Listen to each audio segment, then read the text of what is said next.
72 heures après l'opération d'arraisonnement des motos qui circulent sans immatriculation dans la ville de Cotonou et environ, voici la situation ici d'encombrement à l'annexe de l'Agence nationale des transports terrestres de l'Atlantique littoral. C'est l'affluence des propriétaires de véhicules à 2 ou 3 roues. Certains ont été arraisonnés par la police républicaine malgré les mesures prises par l'autorité depuis l'avènement du nouveau départ de rapprocher l'administration des populations. Chaque année, nous disposons de 4 mois par département et au même moment pour aller au contact des populations et recueillir les dossiers. Lorsque nous allons, automatiquement nous recevons les dossiers et dans les 72 heures, nous préparons les plaques d'immatriculation et nous retournons dans ces mêmes arrondissements pour leur faire fixer directement leurs plaques. Malgré cela, certaines populations toujours ne sortent pas et continuent de rouler sans immatriculation. Voici l'autre réalité à laquelle on a été confronté tout au long de notre enquête de ce jour.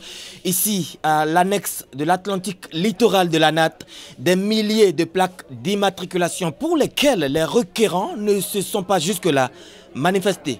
Les gens ont déposé des dossiers depuis 2012. Ils n'ont pas d'ailleurs retiré.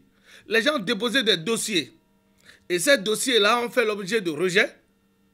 Ils n'ont pas procédé à la régularisation jusqu'à la date d'aujourd'hui parce que quand on prend le numéro de châssis d'un véhicule, autrement dit d'une moto, c'est un identifiant unique par rapport à cette moto-là.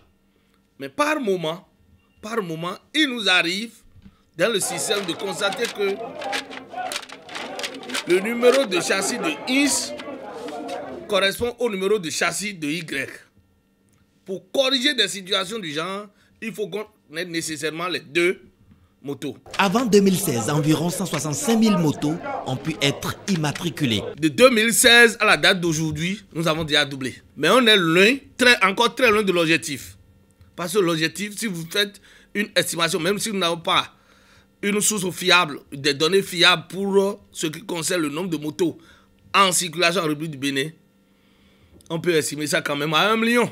L'objectif pour être atteint nécessite une fédération d'énergie.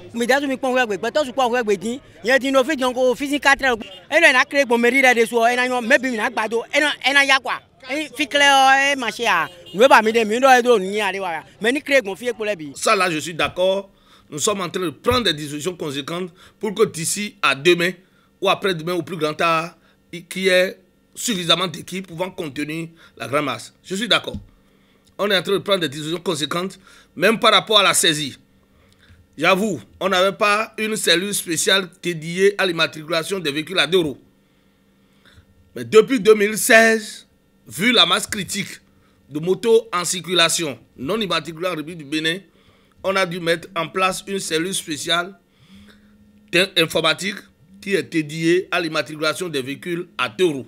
Disposition que nous avons prise également, même ceux qui n'ont pas encore déposé leur dossier, nous avons des plaques préfabriquées. Certains usagers ont réussi à faire immatriculer leur moto. J'ai lancé la commande depuis 2015. Bon, c'est la négligence au fait. Ce que je vais leur dire, ils n'ont qu'à essayer de sortir.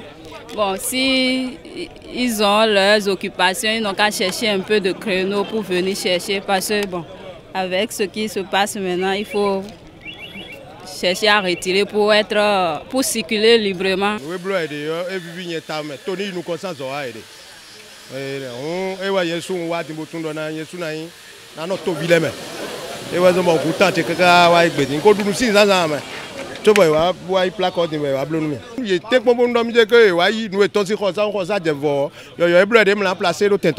L'immatriculation participe à la sécurité nationale.